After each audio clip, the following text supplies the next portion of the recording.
Chapter 3, The Self-Declared Knight and the Finest of Knights. May the grace of the spirits be with you.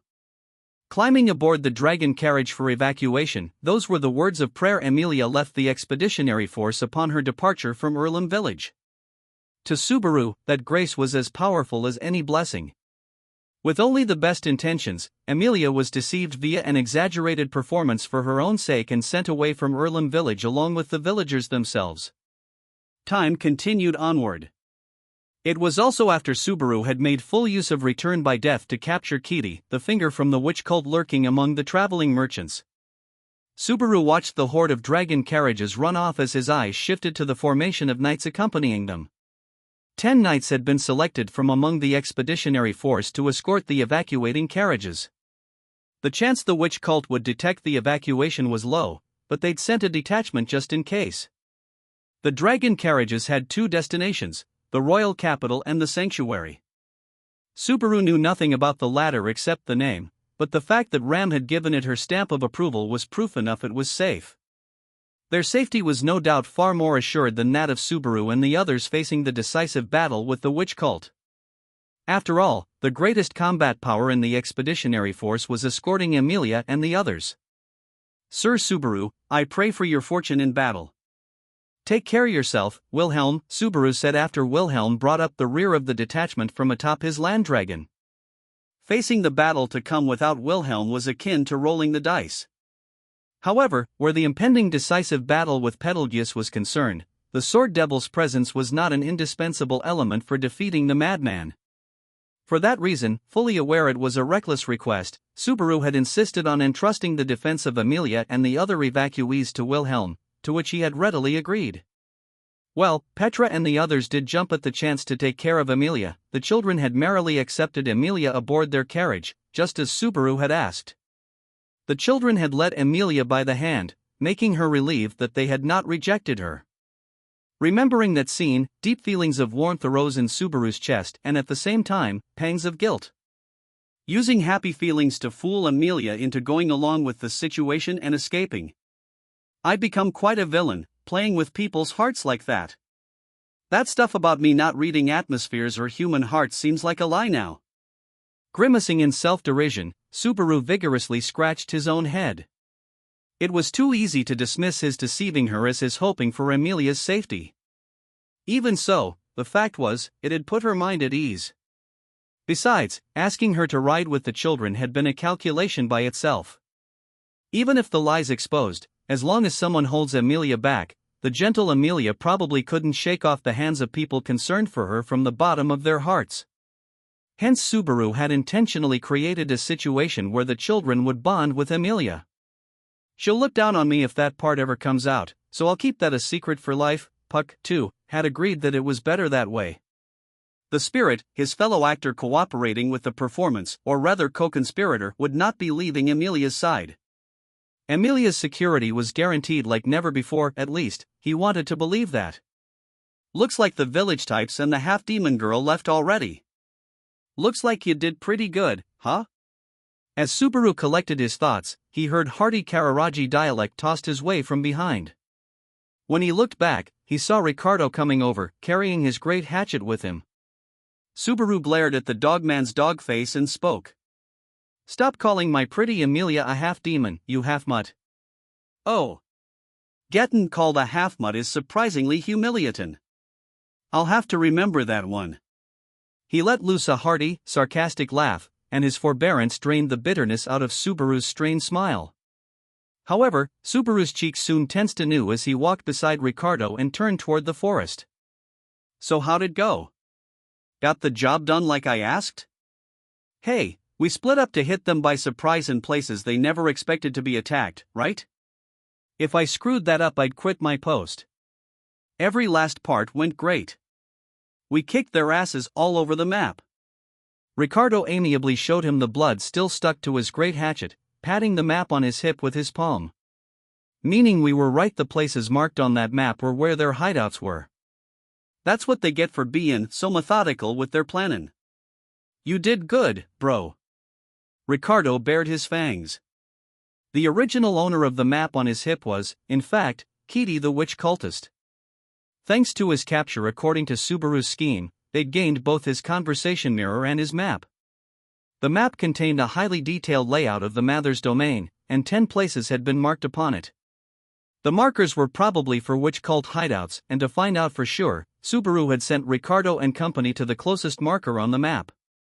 The results had apparently been as expected. As if to prove that information correct, members of the Iron Fangs leaped out of the forest on their ligers, merrily galloping around the village square and by all appearances unscathed. Yahoo, we slaughtered 'em all. Sister, do not say such foul-sounding things. We took proper captives. The smiling banter between the siblings, smelling of blood, made Subaru pat his chest in relief. He was happy about victory, but also that no one had been lost in the process. No matter how high the odds of victory, the one sending people off to battle always had reason to be concerned. Likely those reasons had been greatly minimized because of that map. And besides that, luck's really fell in your way, bro. What do ya mean by? The hideout you picked me to hit had this layin' around. As Subaru cocked his head, Ricardo took something out of the cloth tied around his waist and tossed it Subaru's way. Subaru immediately caught it, and his eyes went wide at the light sensation in his palm. This was a mirror, indeed, the spitting image of one he had seen very recently. A conversation mirror, and this has to be on the other end of the one Kitty had. According to our info, the witch cultist we captured was communicatin' by mirror. Now that we got this from the ones I just mopped up, they won't be tellin' the other witch cultists nothin'. Real convenient, bustin' up their communication network like that. You couldn't ask for a more promisin' start. When Subaru's eyes popped wide at results beyond his wildest hopes, Ricardo opened his maw in a great laugh. If his deduction was fact, they certainly had gained even more of an advantage over the witch cult. But after the feeling of everything going well had been followed by his tasting heaps of bitterness the last time around. Hey, bro. You don't look very happy. No one escaped the hideout you smashed? If even one escaped, it's all for nothing. What do ya think this sharp nose o' mine is for? Of course not. Just, Ricardo strongly thumped his chest, but suddenly he awkwardly lowered the tone of his voice. I'm sure no one got away, but it's kind of a problem if there are other mirrors. I knew it. What? What was it? Some kind of fatal flaw. There's an issue that's gonna knock out the entire foundation of the operation, isn't there? Shit. I knew things were going too well. Hey, what's with the fantasies of damage? You can't be a general and be a worrywart like that. Besides, there's no guarantee something bad happened, so stop assumin'. As a pale Subaru clung to him, Ricardo retorted with an overly intimidating face. Then the dogman wrapped an arm around Subaru's head, choosing his words to rectify the latter's stubborn paranoia. Look here, see? It's not like anything bad's happened. Just we can't celebrate till the witch cult's smashed flat. Ah, seeing's faster than talkin' anyway. Hey, bring in that guy from earlier. As Subaru grimaced, his head still in Ricardo's grasp, Ricardo indicated for his men to bring something over. When Subaru saw what they carried, his expression shifted, first to worry, then to disbelief. Atop a liger, a single human being was being carried in, his entire body bound by rope. When the person noticed Subaru and Ricardo, he wrung out a muffled wail. Perhaps it was an objection to the impropriety of his treatment, or perhaps a plea to spare his life. We found him in the middle of the witch cult roost. I think he just got captured by M out of bad luck, but... Hey, what's with ya? In the middle of his explanation, Ricardo found it odd that Subaru's eyes were nailed to the wrapped-up person. But this was surely the natural reaction for him to have. After all, the bound man wriggling around there was none other than Pft. Unable to contain himself, Subaru let out a small sound. He pointed to the young man bound hand, foot, and even torso, and burst out laughing. So you got yourself captured. I thought I was never gonna see your face here, Otto. And so Subaru called out the last name in the dramatis personae, excess misfortune having thus far denied him the stage. After letting quite a few laughs fly at his expense, Subaru freed Otto from his bonds.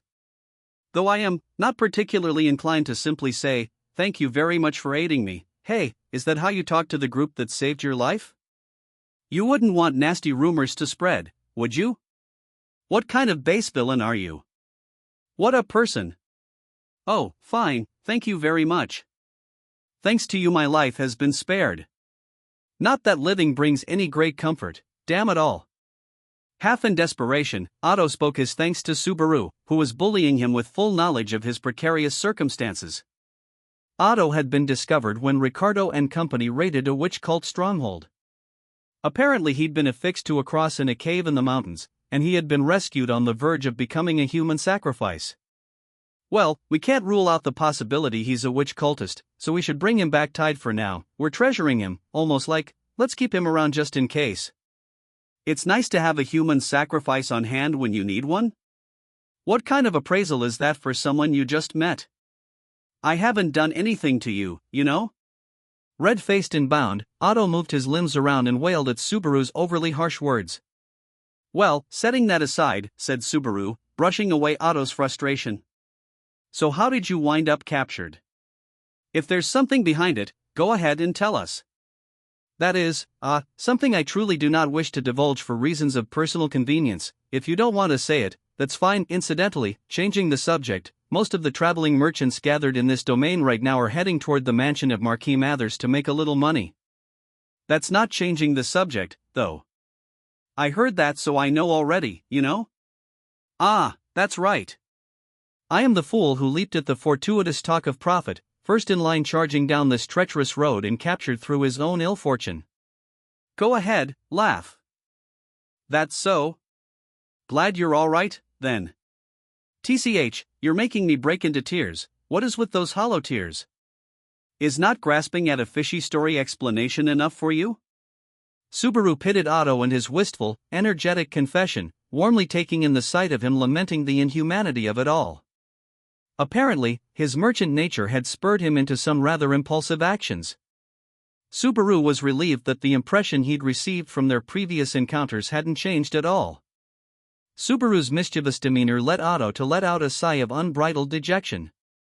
Goodness, what a person! After I properly thanked him for saving my life and everything. What, I did save your life, you just don't want me to rub it in. You owe me one. To be frank, I feel like this one is a particularly large debt, so one I feel little desire to acknowledge. Otto's face scowled grandly when Subaru raised his index finger and declared him to be indebted. Afterward Subaru smiled as Otto kept repeating, debt, as he took it in with a look most sour. Yet at the same time, his actions established to Subaru that there was nothing suspicious about him, relieving him of the need for extra prudence. It went the same for Ricardo, on guard as he watched the two conversing from the side. The mere fact that he'd been brought from an enemy stronghold made Otto's position delicate to the extreme. Considering that Kitty, positioned as leader of the traveling merchants, was a spy, Subaru couldn't help but give Otto, who had gotten along well with Kitty during previous go-arounds, the strictest of scrutiny. After all, carelessly trusting him only to be betrayed would render Subaru's efforts to date all for naught. Man, I've turned into a pretty disagreeable guy. What are you saying? I'm saying I'm glad you're all right. Hey, Mimi, that's great, huh? Ah, okay. I'm happy and super thrilled you're all right, Mr. Half-balling my eyes out. When Subaru bounced the conversation Mimi's way, she divulged the circumstances of Otto's rescue. After Mimi voiced that truth, she cocked her head and said, "Isn't that right?" as Otto collapsed then and there. Ah, it's no wonder you half-balled your eyes out. Don't worry, I won't tell anyone. This is between you, me, Mimi, Ricardo, and after that, the Iron Fangs and everyone in the expeditionary force. Does that not make it an open secret? Anyway, there's no worry about the witch cult attacking this village, so you can cool your heels here. Also, my condolences over half-balling your eyes out, and my condolences about the money-making talk, too. Your condolences? Surely you cannot mean. Otto looked around the village in shock, looking like his world had come to an end. Do not tell me that everyone has already been. The fact that you're alive after being captured by the witch cult means you've been blessed by heaven. No, the fact that you got captured to begin with means heaven has abandoned you. Well, live strong. If you are going to console me, won't you look after me till the bitter end?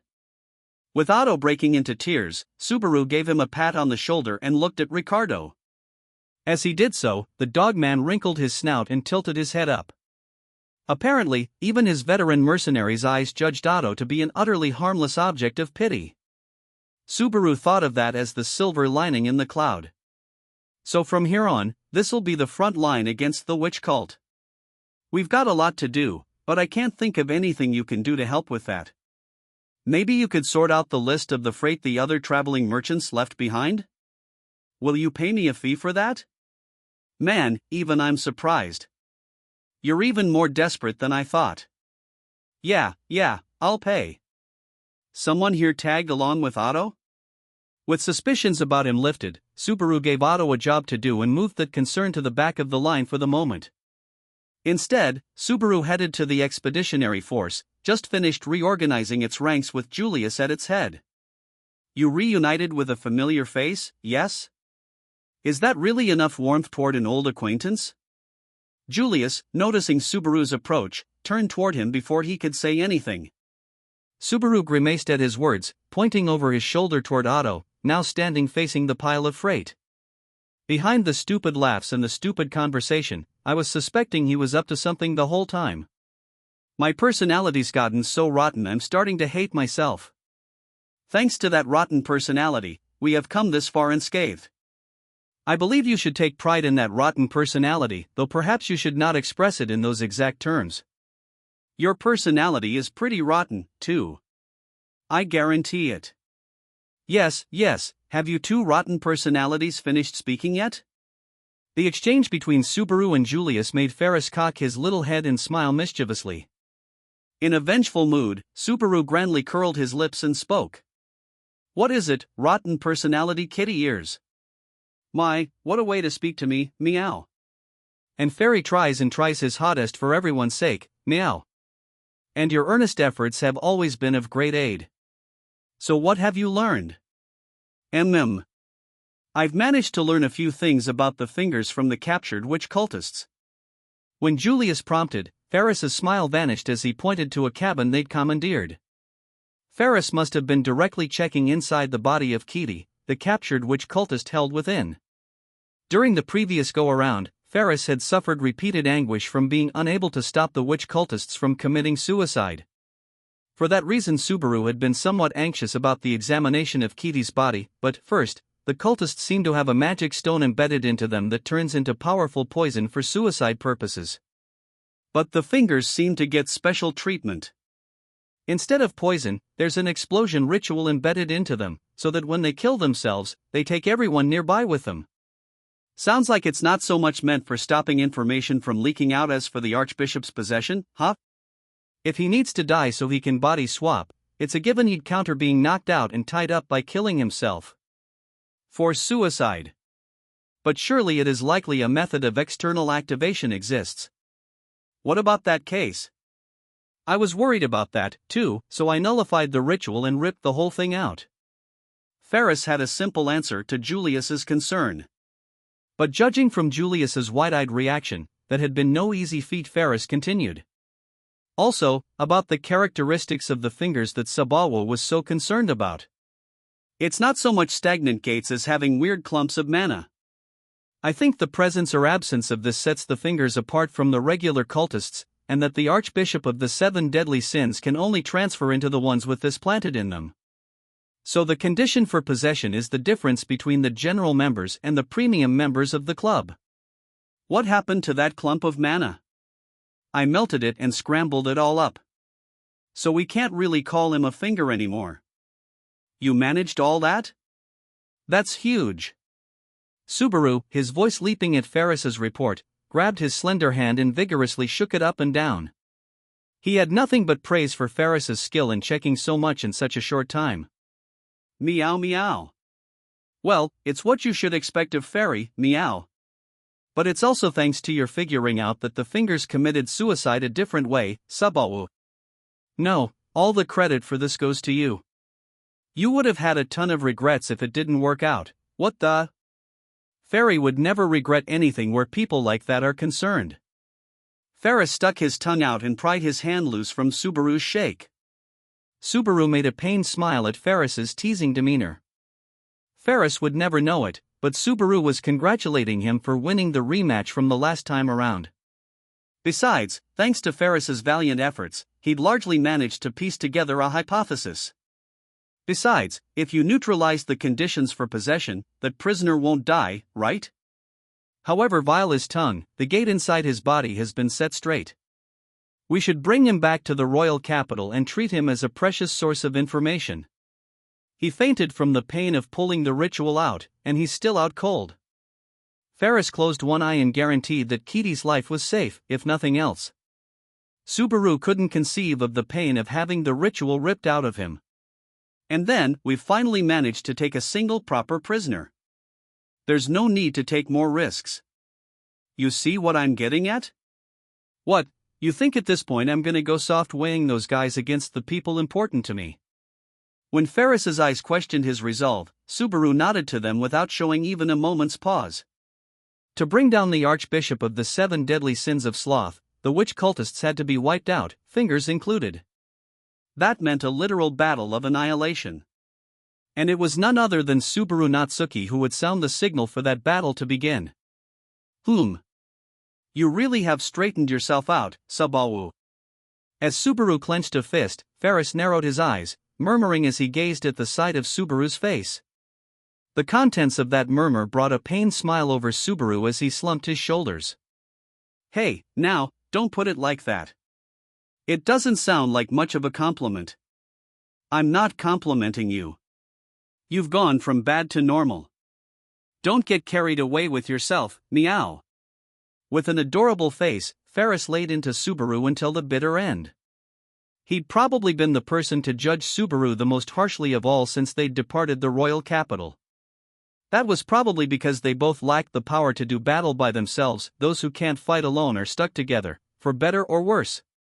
While Ferris's appraisal of Subaru's weakness was harsh, it was fair at the same time, and Subaru hated that. Don't like that, huh? Right now, you've climbed up to normal. Understand? Normal, huh? Gotcha. But it makes me kinda glad. People don't want to have their beliefs twisted out of shape, you see. Subaru, you must not hesitate or go astray. So don't let anything shake your resolve. Ferris responded to Subaru's light-hearted words with a statement in a firm voice. It thrust deep into Subaru's slightly relaxed chest, driving home just what was the source of his so-called resolve. No, Ferris didn't have to say it. It was something he had to realize and face by himself. Preparations are completely in order, Subaru, we may begin anytime. Having put the expeditionary force in order, Julius addressed Subaru to create an opportunity for him. It was not just he, everyone from the ranks of the expeditionary force and the Iron Fangs awaited Subaru's voice as one. Their morale was high before the climactic battle, their spirits beginning to soar above the battlefield centered upon the village square. Subaru felt that fighting spirit as he slightly tipped his head back, looking up at the sky. He couldn't remove all uncertain elements. Even so, he'd sent Emilia and the others off, entrusting them to Wilhelm, and thanks to Ferris, they'd grasped the true nature of the fingers. Julius was awaiting his signal. He'd done his utmost to put human affairs in order. All he could do now was smile, reel it all in, and await the verdict of heaven. Let's do this. Everyone, start just like we arranged. He lowered his gaze from the sky, turning it straight toward the members of the expeditionary force standing before him. At his urging, the warriors mounted their beasts of war without a word, acting in accordance with Subaru's words. Yeah. Thanks, Pat Lash. The jet-black land dragon had been standing close to Subaru's side the whole time, eagerly awaiting her turn. Subaru stroked her hard hide with his palm before mounting up like the others. Julius's and Ricardo's mounts were to their sides, sandwiching Subaru between them. Ferris, left on the ground by himself, nodded to Subaru with a serious look as Subaru took his place in the vanguard. Then he heralded the start of the final battle. Now, this time we'll settle this, sloth, Sir Fate, I ain't going easy on ya. Subaru had inferred several things about Betelgeuse's possession. First, it was the power to shift into the bodies of others, stealing them for himself. Second, Betelgeuse' so-called fingers were retainers for him to transfer into, so as a precondition of defeating Betelgeuse, all the fingers had to be destroyed. Third, if Betelgeuse lost all his fingers, he would transfer to a different body instead. Subaru's body was the leading candidate. The parasite of the mind was so powerful, it was virtually impossible to resist by one's own devices. The end. Now that I'm writing these down, this is like, kills you as soon as he sees you level stuff. Plus he even has unseen hands, so you can't just laugh and say, nah, nothing's that evil. The Archbishop of the 7 Deadly Sins had 2 powers. Subaru was confident that if you didn't know them, you could challenge him 100 times and be killed every time. In the course of repeating while keeping his memory, searching over and over for a plan to beat him, Subaru finally saw with clarity the fearsomeness of his foe. Small wonder the witch cult had had such influence on the world over the course of 4 centuries. Such was the scale of Betelgeuse Romanicanti, the madman specializing in killing at first sight. Well, that's what I'm here for. The best thing for taking on a kill-at-first-sight enemy was someone for whom it wasn't first sight. Thus it was Subaru Natsuki, he who had returned by death, who was Betelgeuse Romanicanti's mortal foe. Once again, Subaru cut through the gloomy forest of overgrown trees as his feet carried him to the wall of rock. Green covered the landscape at every turn, a world where even directional sense seemed suspect. However, Subaru's steps were certain. His senses, his feet, the experiences carved into his memory, all these things guided Subaru forward. Let's get this show on the road. Smiling bitterly at the quickening of his heartbeats, Subaru murmured thus as he gave his chest 2 light slaps. Then he headed forward. The place had come into view. Until that moment, Subaru had never approached that place with the resolve to fight in his heart. The last time around, he'd been buying time as a decoy, before that he'd been drowning in the bloodlust of others and the yearning for suicide. But this time was different. At minimum, this time was different from the others. Subaru had come to that place with the resolve to fight hardened in his heart, also he could bring a long, long string of karma, a battle repeated over and over, to a final end. It is good that you have come, disciple of love. Subaru shuddered with joy when suddenly the forest opened and he was greeted with warm words of welcome. When he slipped out of the woods, a sheer cliff spread straight ahead of him, rising high into his field of vision. A slender man was standing in front of the rock face with both arms spread wide. His eyes welcomed Subaru with a fiery glow. Was it now 4 times he had been greeted by this sight?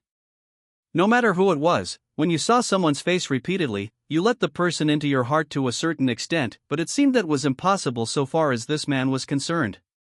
I am the Archbishop of the 7 Deadly Sins of the witch cult charged with sloth. The madman stretched out his hand, bloodied from self-inflicted wounds, as his trademark line lit the spark.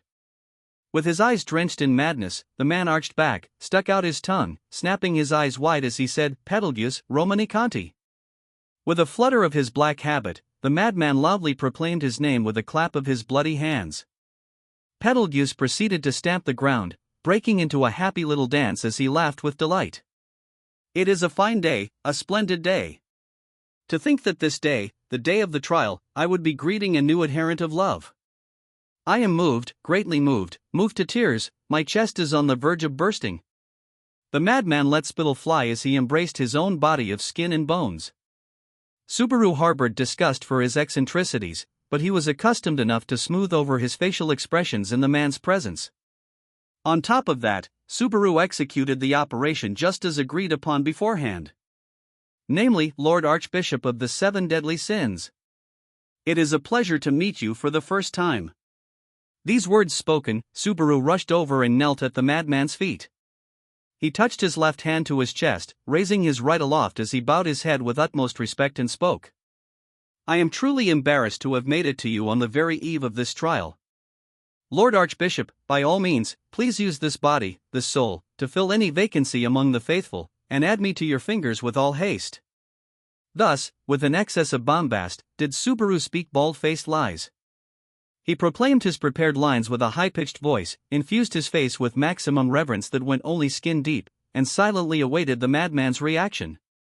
Betelgeuse made no response to Subaru's earnest plea. He said nothing. He did not move. The disquieting silence made Subaru swallow his saliva as he increased his caution and alertness concerning Betelgeuse's next move. The silence continued for about 10 more seconds before it was abruptly broken by "OOH. Such fervent zeal from the very first meeting?" Betelgeuse gazed up, extending both hands to the heavens. His voice and his entire body were shaking. He had been moved to tears. What a disciple love has called! In all my time cursed as sloth, I cannot recall one with such clear eyes. You, a pious adherent of love. How unworthy I must be to have overlooked you all this time. I ask you to forgive my slothfulness. Betelgeuse cast his limbs aside as he practically leaped onto the ground in front of the fragile-hearted Subaru. Without hesitation, the madman prostrated himself on the rocky ground, banging his head against the surface several times. The merciless self-punishment made his forehead bleed, but he had such a great tendency to inflict self-harm that he probably did this much every day before breakfast. Now that Subaru knew it was someone else's body, the disgust he felt when seeing Betelgeuse act that way was stronger than ever before. Either way, it would not do for him to self-punish to the point of dying. Behind the scenes, the operation was quietly proceeding. Messing up by letting Betelgeuse switch bodies would waste everything. Please stop, Lord Archbishop. Such actions bring no joy to the witch cult. Ah, but Butte. My very own sloth. My sin. The ugly fact one such as I have not repaid her love. I possess no other way to repent. That is not so. The witch cult would rather its cherished followers repay her favor than see them hurt themselves. It is the will to carry out the trial that will surely bring it joy. Betelgeuse was continuing to thrust his head against the ground when Subaru used rambling speech to stop him. But suddenly the words brought Betelgeuse to a halt. He stared at Subaru, eyes wide open. With those parched eyes upon him, Subaru strongly nodded, not that it meant anything too special to Subaru. When he did so, Betelgeuse's obsession seemed to fall away. A single tear trickled down his face as he spoke. Yes, it is just as you say. He said it in an uncharacteristically gentle way. The next moment, Subaru found Betelgeuse strongly embracing him. Subaru's throat caught as powerful, instinctive repugnance hit him, but the madman paid his reaction no heed.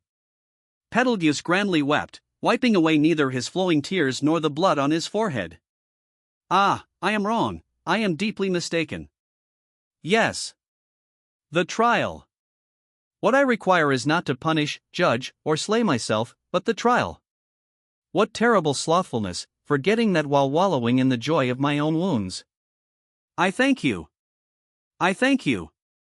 When Subaru turned in Betelgeuse's arms, he faced upward as Betelgeuse showered him with one-sided gratitude. Betelgeuse wiped the blood off his brow and thrust his right hand's fingers into his mouth, the same mouth that bespoke the foolishness of self-injury, crushing the thumb, index, and middle fingers one by one.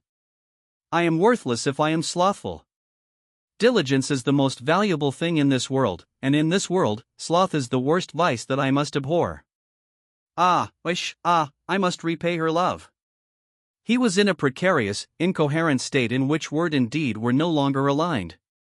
He reflected upon self-harm as he crushed his own fingers, only to lament his rash actions the next moment. Subaru, feeling the need to bring his mad, nigh unbearable nature to a quick end, put his hand in his pocket. However, his palm was not greeted by the hoped-for reaction. More time was needed for the operation to proceed. Lord Archbishop, may I speak to you about the trial? Fearful of an ugly silence taking hold, Subaru took a deep breath, concealed his inner thoughts, and spoke those words. The last time around, he had failed to get anything out of Betelgeuse regarding the trial, so he was still in the dark about the particulars. A trial meant a test of some sort. The witch cult was subjecting Emilia to some kind of test in accordance with its dogma. If fate bound Emilia to the witch cult going forward, he wanted to dig up something. Lord Archbishop, now that I have joined you, I would truly like to ask you about the trial.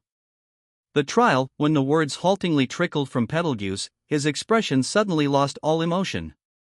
Perhaps his mania from before had vanished into thin air. As the madman gazed at Subaru with hollow eyes, he put the remaining fingers, the ring finger and the little finger of his already bloody right hand into his mouth, crushing them with his teeth. And then, yes, the trial. The trial. The trial. We must carry out the trial and test her. We cannot fail to test this half-demon, and learn if she is a suitable vessel for the descent of the witch. Subaru was bathed in a strange, shrill voice and stinky breath as Betelgeuse broke into a little dance. Subaru grimaced in shock and disgust as the madman's declaration sank in. A vessel for the witch's descent. If she passes, embrace her.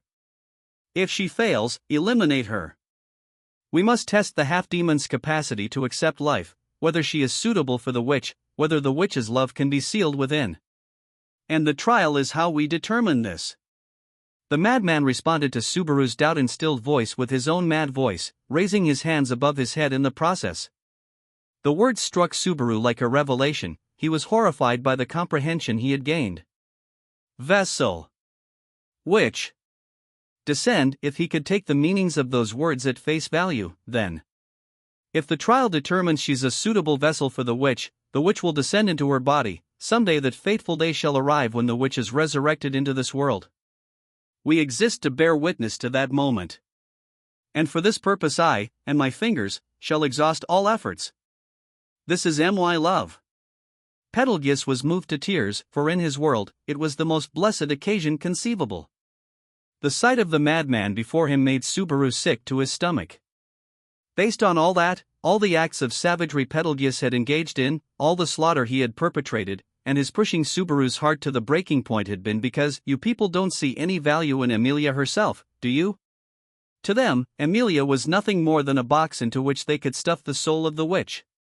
They were after a container. Their great objective, the revival of the witch, loomed large before them. The girl's aspirations, how gentle her heart was, how hard-working she was, these things simply didn't matter.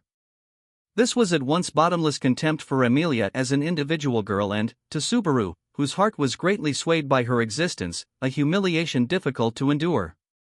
Monster! Betelgeuse did not notice that for a single moment, a single word, Subaru let his true feelings slip.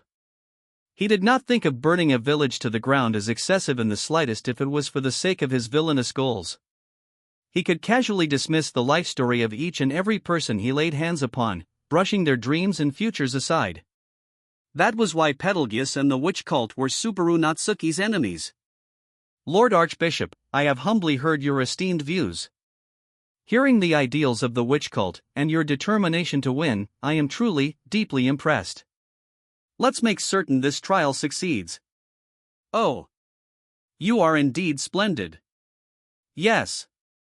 We shall become as one, and wholeheartedly hurl ourselves toward my long-cherished desire. Since the day I accepted her favor, my entire being, my entire spirit became rubbish devoted solely to repaying her love. Ah, sad Ella. I belong to you. Betelgeuse approved of Subaru's superficial praise, accepting it with great delight rather than doubt. It is you, an ideal disciple, who should truly be exalted. With the favor so rich within you, should you intend to join the fingers? I shall bestow the factor upon you without delay. Then by all means, please make me one of your fingers. I am truly delighted by your unexpected offer. But, the numbers of my fingers have already been filled. There must be something more suitable for the likes of you. Yes, that is it. Betelgeuse was counting on his bloodied fingers when he put a hand into his habit like he'd just remembered something. What he took out of his pocket was a single black book, his gospel. The madman lovingly touched its cover, his breath went ragged as his eyes perused its contents. The words recorded in the gospel, its entire tale of love, is what guides my future. Accordingly, all that I am, all that I ever shall be, is recorded within. Froth came into the corners of Betelgeuse's mouth as he browsed the pages with a laugh. Subaru, who had once stolen that gospel from him, knew that the strange contents of the black book were indecipherable. But to its owner, Betelgeuse, the characters constituted a legible tale. And his actions were in accordance with its passages. If that was true, Subaru's real enemy was whoever had written that gospel's passages to begin with. Present thy gospel. Betelgeuse, audibly closing his gospel, spoke that single phrase. The madman cocked his neck at a 90-degree angle, twisted his hips to the same extent, and stared at Subaru with a neutral expression. These were the words Subaru feared most. According to previous experience, even if a conversation had gone well up to that point, that question served to sever the flow. If someone was a witch cultist, they had a gospel, no exceptions. The black books, their origin and method of creation unknown, served as proof of identity among members of the witch cult. Accordingly, Betelgeuse was asking Subaru to show his ID. Whatever answer he might come up with would greatly influence the course of circumstances, but what is the matter? In contrast to the silent Subaru, Betelgeuse left his head bent at that angle, his long tongue drooping out. All he had to do was show off his gospel. A disturbing air began to waft around Betelgeuse as Subaru failed to prove himself even to that extent. Amid that bone-chilling aura, Subaru slowly put his hand into his pocket. Then he thrust what he had taken out before Betelgeuse's eyes. But what is this? As you can see, it's a Mattia, Lord Archbishop. Betelgeuse's eyes were wide in surprise, for that which had been thrust before him was a mirror, a conversation mirror, to be specific. There was no doubt that the madman recognized it. After all, it had been in the possession of one of the madman's very own fingers. The fact that Subaru had it was throwing the madman off. But his surprise did not end there. Before his eyes, the surface of the mirror began to faintly glow. Ah, it's turning on. Wow, your face is scarier than I heard. The adorable voice they heard over the mirror was very much out of place in the current situation. Subaru couldn't see the mirror's surface, but Betelgeuse was no doubt seeing the speaker, a certain kitty-eared knight. It was like playing a really bad joke, but this constituted the signal for the operation. What have you? No. What have you people done? Now, then. Ahem. Tora Tora Tora. Ferris suddenly stated those words to an uncomprehending, angry Betelgeuse. The madman did not know the meaning of the words. Accordingly, Subaru explained them. It means, the surprise raid was a success. Subaru pointed to the mirror in his hand, laughing at the wide-eyed Betelgeuse. This was not the made-up smiling face from earlier, but the real Subaru, smiling like a little punk.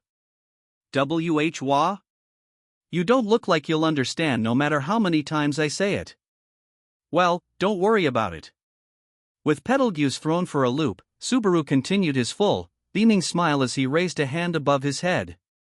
And then, I can't understand what the hell you're saying, either. What a... Subaru spoke fighting words as he snapped his raised fingertips. Responding to the aggression, Betelgeuse instantly shifted to a combat posture. But the movements of the sprinting figure rushing in from the side proved quicker. Raising a shriek, the madman was sent flying head over heels, crashing and rolling over the rocky ground. Watching this, the pitch-black land dragon neighed, as if to spurn the madman for having made her wait for so long. The dragon judged the unproductive conversation to be at an end. Her roar echoed across the forest sky. He felt heat from the conversation mirror as he returned it to his pocket. The operation was proceeding to its second phase. That fact spurred Subaru to harden his resolve once more, raising a middle finger toward the madman's astonished eyes. As for everything we were discussing, my answer is no. WHWHWH. If you don't get it, I'll say it so it's easier to understand. After careful consideration of your offer, there is an insurmountable clash of organizational culture between us. Therefore, though this is highly arbitrary of me, I am removing myself from consideration. I pray for your continued activity and growth hereafter, and stuff. Subaru indicated that talks had broken off with a kind and careful explanation that was even harder to understand. With Patlash close by his side, he proceeded to gallantly mount her, taking the reins as he looked down at the madman. Betelgeuse, confused as he looked up, belatedly came to understand, whereupon he became filled with anger at Subaru's act of violence and shouted, "Do you comprehend what you are doing? I am an archbishop of the 7 deadly sins. An archbishop of the 7 deadly sins granted the grace of the witch. I have received her favor, the same as sorry, but I'm tired of hearing about all that. The witch can go eat shit, Betelgeuse. Why? Why, I ask. Why, do you refuse her love? The favor of the witch. What is your reason for rejecting her grace? I, who have abandoned all things for her, cannot comprehend. Betelgeuse tore at his head, letting spit fly as he spoke with intense emotion. He actually seemed intent on convincing Subaru with those desperate cries.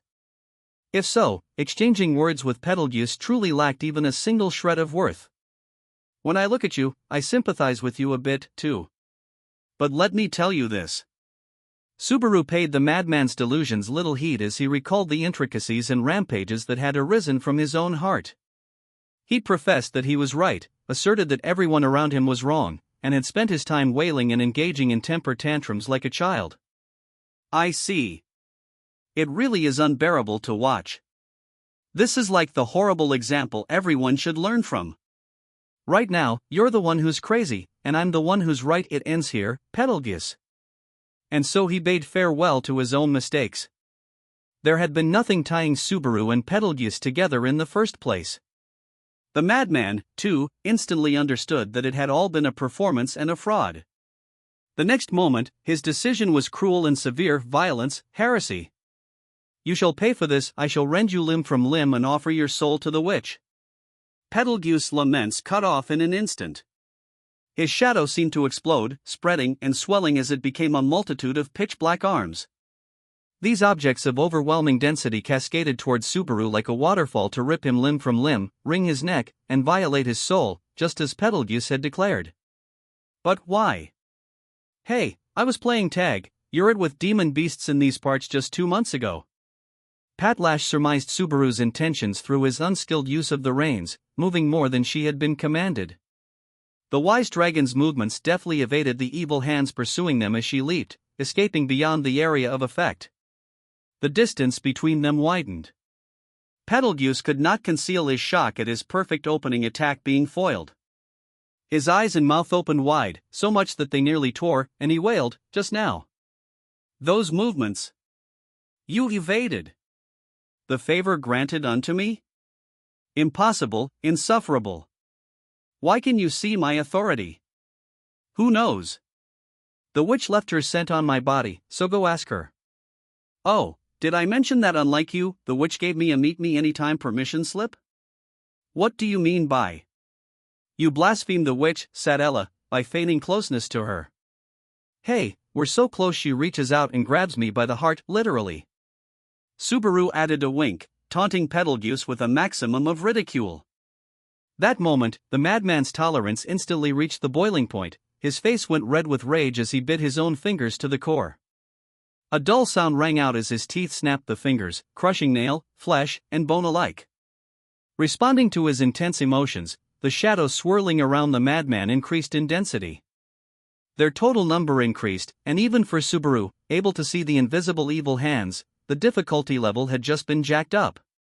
However, the one most surprised by the increase in the evil hands numbers was Betelgeuse himself. The factor granted to my fingers has returned. Why? What has happened to my? As the witch factor you handed out comes back, the number of hands you can control increases. Well, the answer's obvious, isn't it? Hey, do the math, Lord Archbishop. Or maybe you're just too lazy.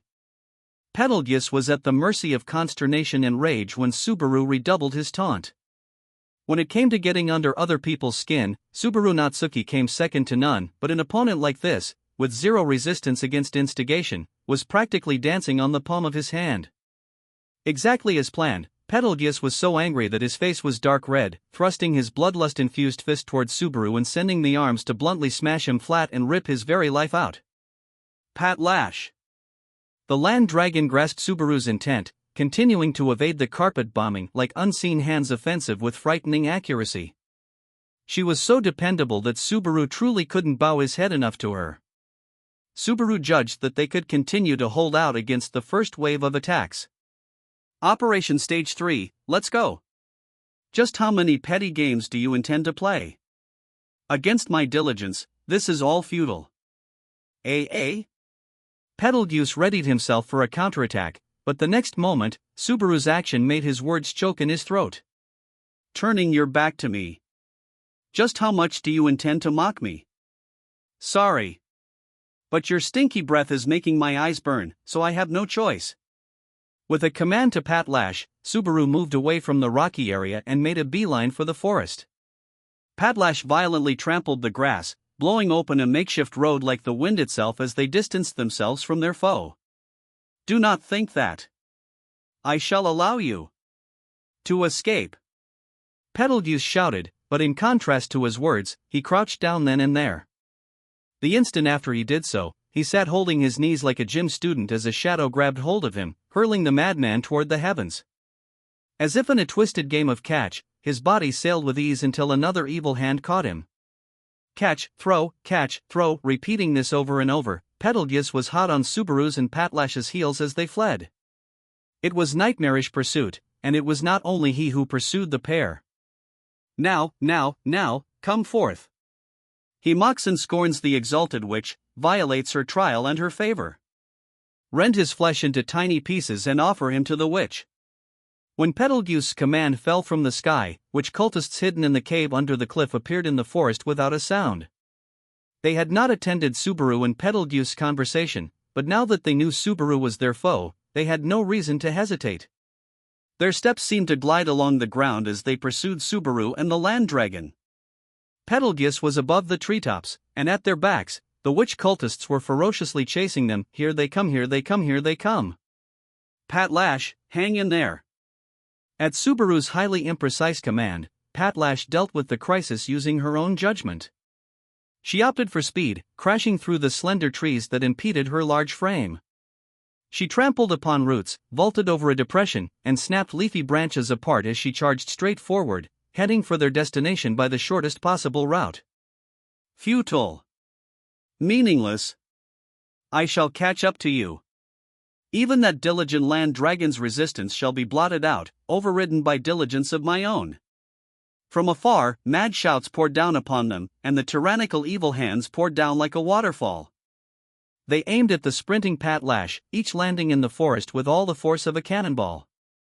Huge trees were broken at the trunk and sent flying, with dust clouds swirling up from the ground being pulverized over and over.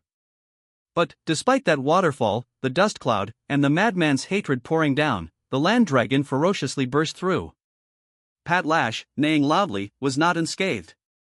Even so, the land dragon had slipped through the attacks, protecting Subaru and herself.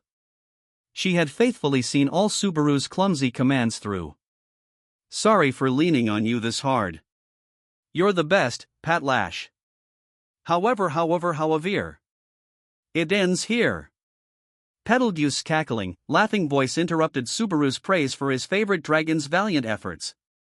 Pointing beneath him, the madman was not speaking of unseen hands. Rather, he indicated the group of black figures chasing them. With cross-patterned swords in hand, the witch cultists pursued the land dragon with unthinkable speed. The menace they posed far exceeded that of Betelgeuse's clumsy attacks. At that rate, the witch cult's blades would slice apart the land dragon's scales, whittling her life away. But a moment before that could happen, wah! Ha! A high-pitched double roar made the air tremble, becoming a shock wave that bore through the world. These very particular voices formed a roar wave that enveloped large trees and boulders in a straight line, rocking the atmosphere as it slammed into the witch cultists. Bloody mist danced in the air where the shock wave had slammed into the group. So far as Subaru knew, only 3 people in that world were capable of using such voices. Whoa!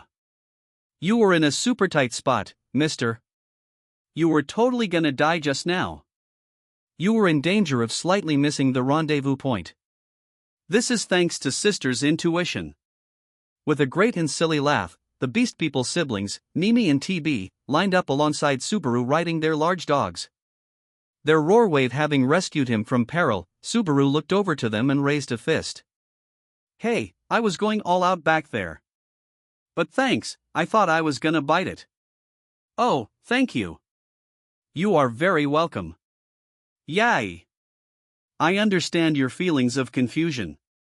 The man above is an archbishop of the 7 deadly sins, correct? Ignoring Subaru and Mimi's banter, TB glared up at the sky and inquired in a tense voice. The little cat's monocle-covered eye caught sight of the madman, his habit flapping in the wind, and narrowed. What's that? That's amazing. That old man's all balled up and flying. Amazing. I have never before seen such a creepy method of flight. Oh, right. That's what it looks like to you too.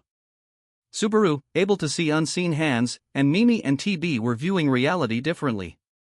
To the two of them, Betelgeuse, balled up like a gymnast, must have seemed to be flying all on his own, but Subaru beheld the nightmarish sight of tentacle-like evil hands throwing him again and again. Well, both were awful sights, really.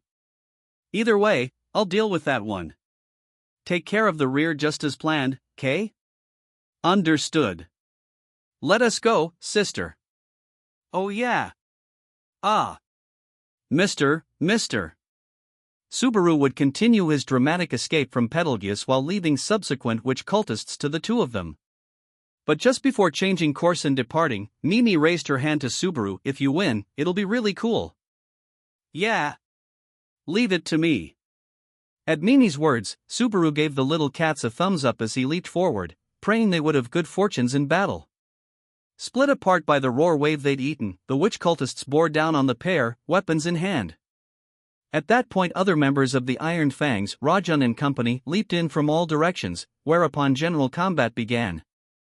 Subaru turned his back on the clashing of swords and pointed tauntingly at Betelgeuse high overhead. Come on, Lord Archbishop.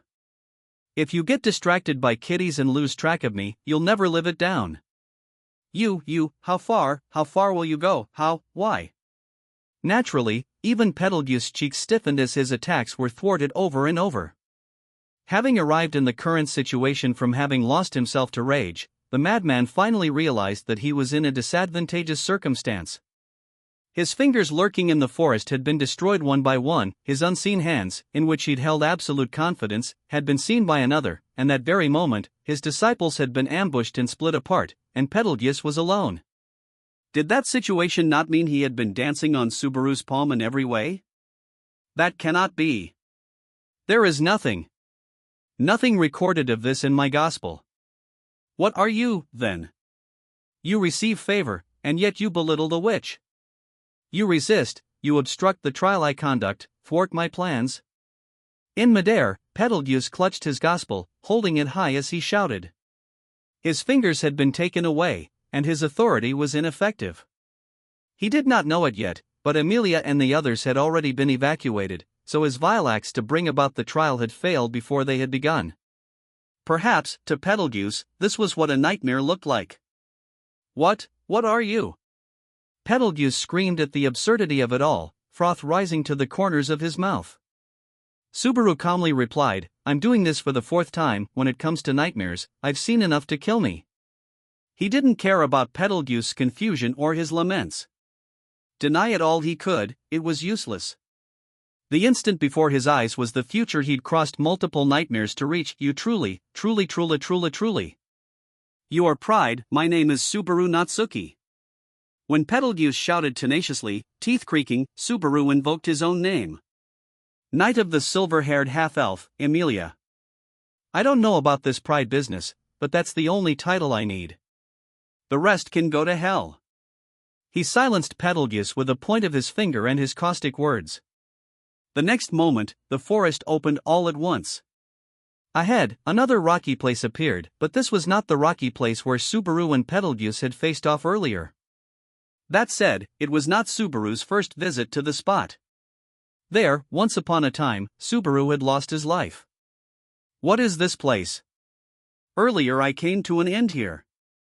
So this is the place that'll be your end. It's that kind of spot. Arriving at their destination, Subaru commanded Patlash to slow her pace. Chasing them through the sky, the change in scenery, and Subaru's statement made the madman wary, causing his vile visage to contort. Betelgeuse released himself from the evil hand grasping him, carrying him through the air, and fell to the ground. The madman landed, slowly lifting his face as he stood opposite the precipice, straight toward Subaru. If it was your goal to invite me to this place, what is it you have prepared? That goes without saying.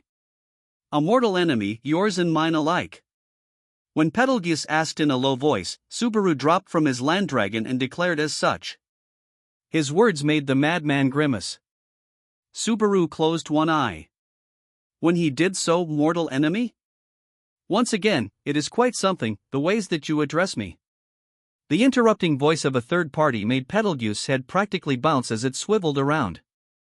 Betelgeuse already realized that he had been lured. On guard against a surprise attack, the Archbishop of the Seven Deadly Sins stuck a finger into his mouth, strongly biting it as he surveyed the area.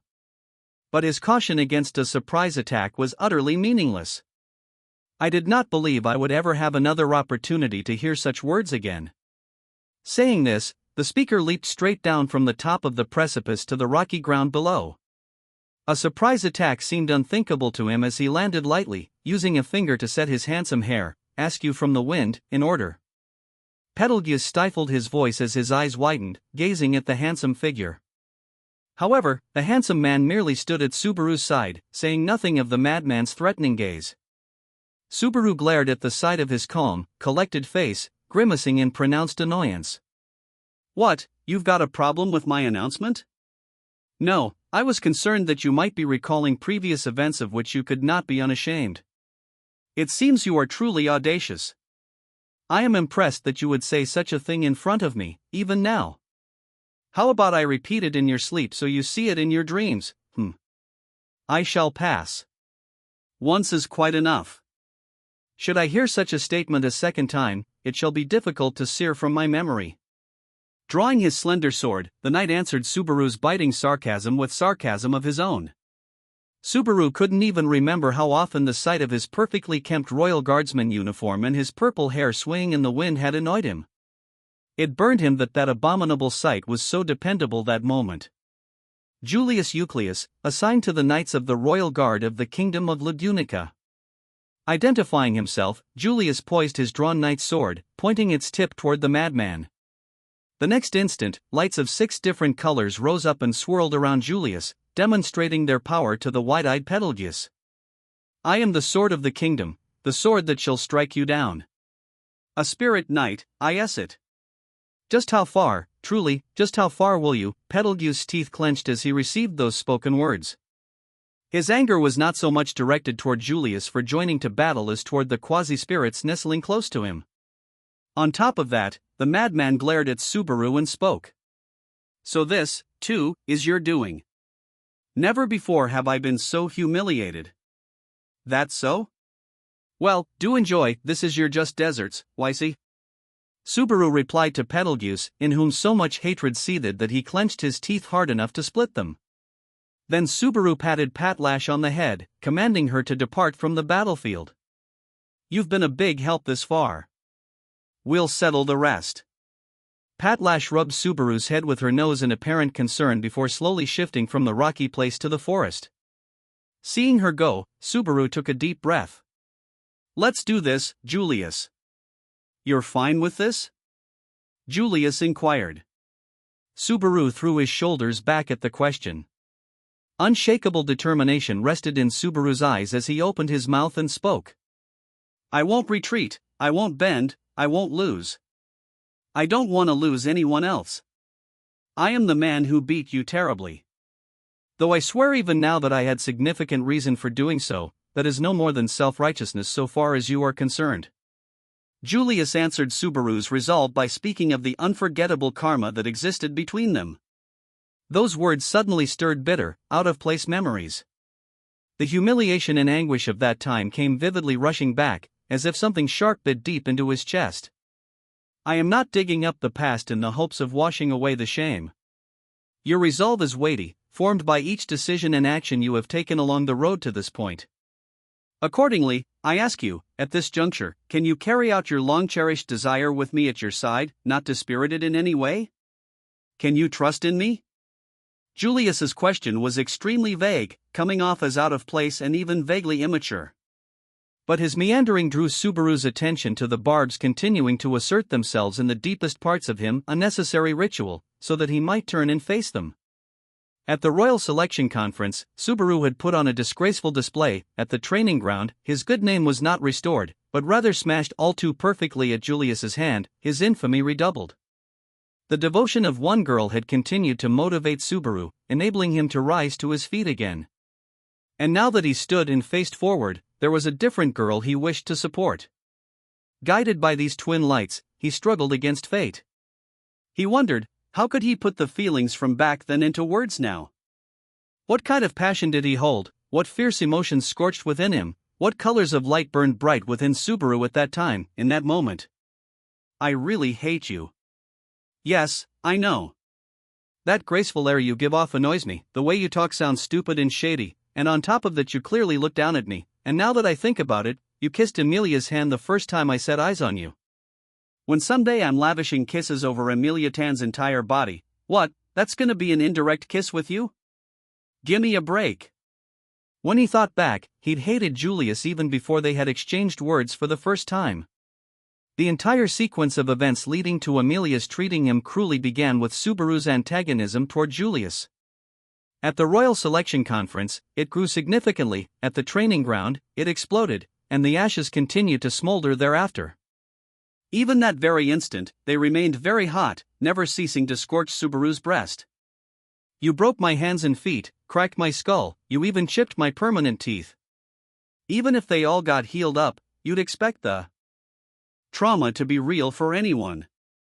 Do you even know what holding back is? I would like to point out that was still a great deal of restraint. Seriously, that's holding back for you? I really do hate you the most. Subaru, the self-declared knight, had known repeated shame for his powerlessness, ignorance, and recklessness. Julius had beaten Subaru to demonstrate what a knight was, fulfilling his role with capability and force. Subaru couldn't help but pity himself for playing the role of comic relief, but if he set that aside, the man remained, well and truly, the knight Subaru had always wanted to be. I really hate you, finest of knights. Because of my shame, I know that you're one hell of a knight. That's why I trust you. More than anyone in that place, more than anyone in that place in the past, Subaru intimately knew Julius's sword. Hence, it was him to whom Subaru entrusted his fate. For at that time, Subaru had come to know the weight behind his sword. I'm counting on you, Julius. Everything I have, I give to you. Subaru spoke those words to Julius from close enough for two people to shake hands. Upon hearing those words, Julius closed his eyes. He slowly opened them a few brief seconds later.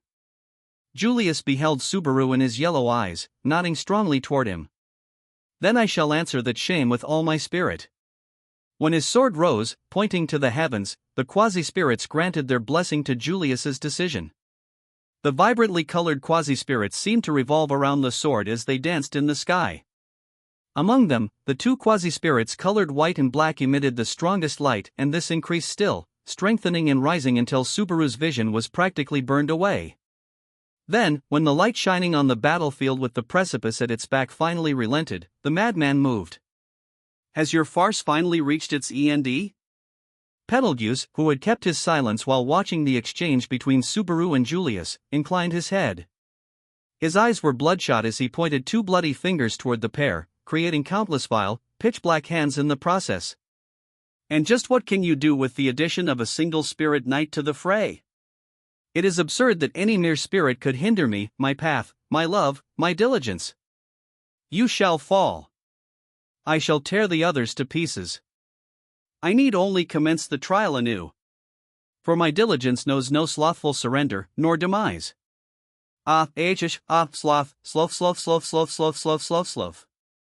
His tongue stretched so far that his throat seemed unable to contain it. Betelgeuse dug wounds into himself deep enough to reach bone as he shouted his premonition of death, sending his unseen hands to smash the pair flat in one blow. The evil hands rushing toward them exceeded 100, resembling a tsunami capable of covering the whole world, one that would swallow Subaru and Julius up like two pieces of driftwood, crushing them and tearing them into 1,000 pieces. Al Clarista. A rainbow-colored glimmer flashed forth, mowing the onrushing unseen hands down in an instant. The aurora borealis danced wildly, reflecting light at seemingly random angles to create blades tracing shimmering arcs. Bathed in that glimmer, the black phantasms dispersed like mist down to their roots, and the savagery they were to wreak was permanently halted. What? You should not act so surprised. Julius, who had swung his rainbow-imbued blade, elegantly replied to Betelgeuse's dumbfounded utterance. If they can touch us, we can touch them. If mutual interference is possible, a rainbow aura imbued with the 6 elements can cut it. The 6 types of quasi-spirits contracted with Julius all rested within the cavalier's sword, giving off rainbow hues. The glimmering aurora of his blade turned it into a beautiful and frighteningly powerful enchanted blade. However, that wasn't what was bothering Betelgeuse. The madman resentfully shook his head, his feelings of consternation causing bloody tears to flow as he pointed at Julius and spoke. You cannot see them. Surely you cannot. That exceeds the fact that my unseen hands have been cut. That is the problem. You cannot possibly see them, and yet, beyond me, they are seen by T2. The fact that after Subaru, Julius could also keep his unseen hands at bay made his teeth shake down to the molars, his face stricken less by anger and confusion than by deep, powerful fear. It was the fear of having his final refuge, the very foundation of his faith, ripped away from him. For the first time, the sight of Betelgeuse like that made Subaru feel sympathy toward him as a human being, but this was overridden by a sense of accomplishment. Take that, will you? He truly, finally, had found an edge. A base villain like you who knows not the favor of the witch cannot possibly see the grace granted unto me alone. Visibly spitting blood as he screamed, Betelgeuse was denying the reality before his eyes. Accordingly, Subaru taught him just what was happening, further pounding that reality home. I'm the one who sees them, Betelgeuse. What? I'm the one who sees your unseen hands.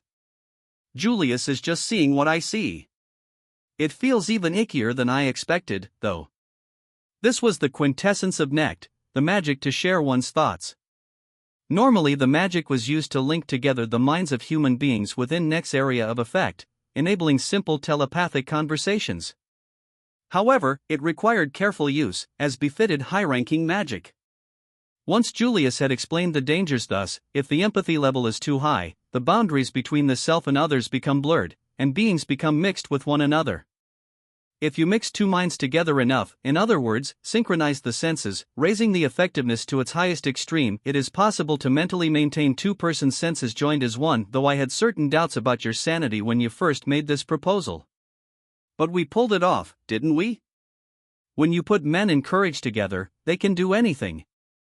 Through the power of Nect, Subaru's and Julius's senses were completely synchronized on a deep level. That moment, through Subaru's sense of sight, Julius had to be seeing it, too, the sway of Betelgeuse's countless unseen hands seemingly dyeing the forest black. Subaru was also aware of the mana coursing through Julius's entire body, and of the warm pulses imparted by the quasi-spirits that flowed into him. The input from the 5 senses was doubled in the process, creating the incredibly discordant feeling of having 10 senses. Just to get this out of the way, I don't think we can keep this thing going for all that long. I completely agree. Even if you beg, I shall never do this for you again. As Subaru twisted his lips, Julius gave his words an ironic laugh as he poised his blade.